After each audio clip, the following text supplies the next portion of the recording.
لوگوں کا خیال تھا کہ بت کی عبادت برحق ہے اور بت کی عبادت ہی دانش مندی ہے۔ لوگوں کا خیال تھا کہ جو بت کی عبادت نہیں کرتا وہ گمراہی اور حماقت میں مبتلا ہے۔ وہ کہا کرتے تھے ہمارے باپ دادا بت کی عبادت کرتے تھے، ہم ان کی عبادت کیوں نہ کریں؟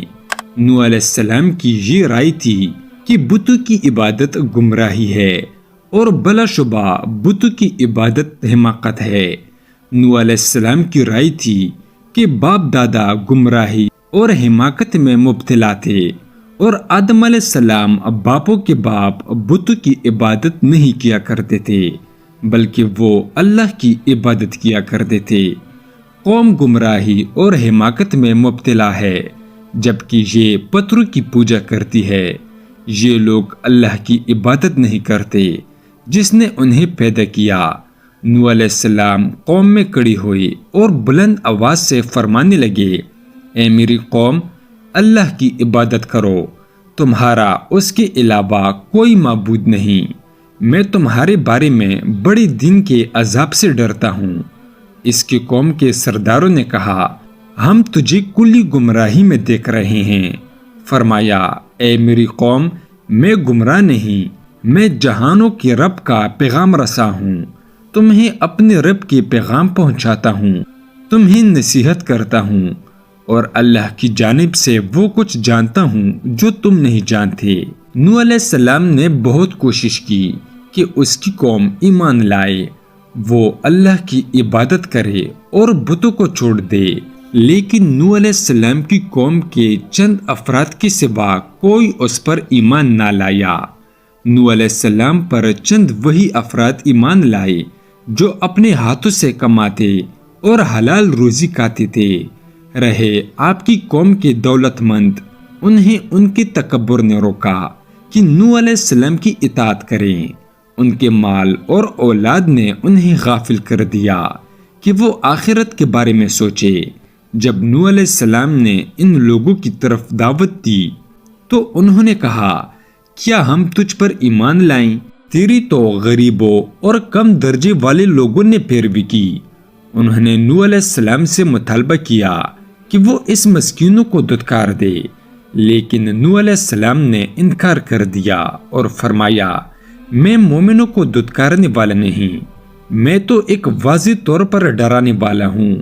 نوح علیہ السلام جانتے تھے کہ یہ مساکین مخلوص مومن ہیں، اللہ ناراض ہو جائے گا اگر اس نے مسکینوں کو دھتکار دیا، تب اللہ اس کی مدد نہیں کرے گا۔ نوح علیہ السلام نے فرمایا، اے میری قوم، اگر میں نے انہیں دھتکار دیا تو اللہ کی جانب سے کون میری مدد کرے گا؟ دولت مند لوگوں نے کہا، جس کی طرف نوح دعوت دیتا ہے وہ کوئی حق نہیں اور نہ ہی کوئی بلائی ہے۔ بلا کیونکہ ہمارا تجربہ ہے کہ ہم ہر بلائی میں سب قتلے جانے والے ہیں۔ ہمارے لیے ہر قسم کا عمدہ کھانا ہے، ہمارے لیے ہر قسم کا خوبصورت لباس ہے، لوگ ہر چیز میں ہمارے پیروکار ہیں۔ ہم نے دیکھا ہے کہ خیر و بلائی ہمیں بھولتی نہیں اور نہ ہی شہر میں وہ ہمیں چھوڑ کر آگے بڑھتی ہے۔ اگر یہ دین خیر و بلائی ہوتا تو ان بیچارے مساکین سے پہلے ہمارے پاس آتا۔ اگر یہ دین بہتر ہوتا تو یہ لوگ ہم سے اس دین کی طرف سبقت نہ لے جاتے۔ نوح علیہ السلام نے اپنی قوم کو دعوت دی اور نصیحت کرنے میں بڑی محنت کی۔ فرمایا، اے میری قوم، میں تمہارے لیے واضح طور پر ڈرانے والا ہوں، اللہ کی عبادت کرو، اس سے ڈرو اور میری اطاعت کرو۔ اللہ تمہارے گناہ معاف کر دے گا اور تمہیں ایک مقرر وقت کے لیے مہلت دے گا۔ بے شک اللہ کا مقرر کردہ وقت جب آ جاتا ہے تو اس میں تاخیر نہیں کی جاتی۔ کاش کہ تم جانتے ہوتے۔ اللہ نے ان سے بارش کو روک لیا اور ان پر ناراض ہوا، کھیتی باڑی کم ہو گئی اور پیداوار کم ہو گئی۔ نوح علیہ السلام نے فرمایا، اے میری قوم، اگر تم ایمان لے آؤ، اللہ تم سے راضی ہو جائے گا اور یہ عذاب ٹل جائے گا، وہ تم پر بارشیں نازل کرے گا اور تمہارے رزق اور اولاد میں برکت دے گا۔ نوح علیہ السلام نے اپنی قوم کو اللہ کی طرف دعوت دی اور ان سے کہا، کیا تم اللہ کو جانتے نہیں ہو؟ یہ اللہ کی نشانیاں تمہارے ارد گرد پھیلی ہوئی نہیں ہیں؟ کیا تم ان کی طرف نہیں دیکھتے؟ کیا تم آسمان اور زمین کی طرف نہیں دیکھتے ہو؟ کیا تم سورج اور چاند کی طرف دیکھتے نہیں ہو؟ آسمان کو کس نے پیدا کیا اور ان میں چاند کو روشن کس نے کیا اور سورج کو چراغ کس نے بنایا؟ تمہیں کس نے پیدا کیا؟ زمین کو تمہارے لیے بچھونا کس نے بنوایا؟ لیکن نوح علیہ السلام کی قوم نہ سمجھی اور نوح علیہ السلام کی قوم ایمان نہ لائی، بلکہ نوح علیہ السلام جب بھی انہیں اللہ کی طرف دعوت دیتے وہ اپنی انگلیاں اپنے کانوں میں دے لیتے۔ بھلا وہ شخص کیسے سمجھ سکتا ہے جو سنتا ہی نہیں، اور وہ شخص کیسے سن سکتا ہے جو سننے کا ارادہ ہی نہیں رکھتا۔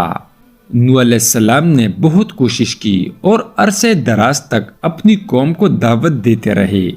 نوح علیہ السلام اپنی قوم میں 950 سال رہے، انہیں اللہ کی طرف دعوت دیتے رہے، لیکن نوح علیہ السلام کی قوم ایمان نہ لائی۔ انہوں نے بتوں کی عبادت نہ چھوڑی اور اللہ کی طرف نہ لوٹے۔ نوح علیہ السلام کب تک انتظار کرتے؟ کب تک وہ دیکھتے کہ پتھر کی پوجا کی جاتی ہے؟ کب تک وہ دیکھتے کہ لوگ اللہ کا رزق کھاتے ہیں اور غیر کی عبادت کرتے ہیں؟ نوح علیہ السلام ناراض کیوں نہ ہوتے؟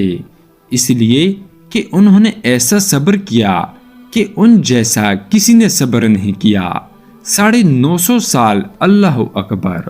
اللہ تعالیٰ نے نوح علیہ السلام کی طرف یہ وحی کی، آپ کی قوم سے ہرگز کوئی ایمان لانے والا نہیں سوائے اس کے جو ایمان لا چکے۔ جب نوح علیہ السلام نے دوسری مرتبہ دعوت دی تو اس کی قوم نے کہا، اے نوح، تم نے ہمارے ساتھ جھگڑا کیا اور تو نے ہمارے ساتھ بہت ہی جھگڑا کیا۔ اگر تم سچے ہو تو جس سے تم ہمیں ڈراتے ہو وہ لے آؤ۔ آخر کار اللہ کا عذاب ان پر آ گیا اور ان کی قوم غرق ہو گئی۔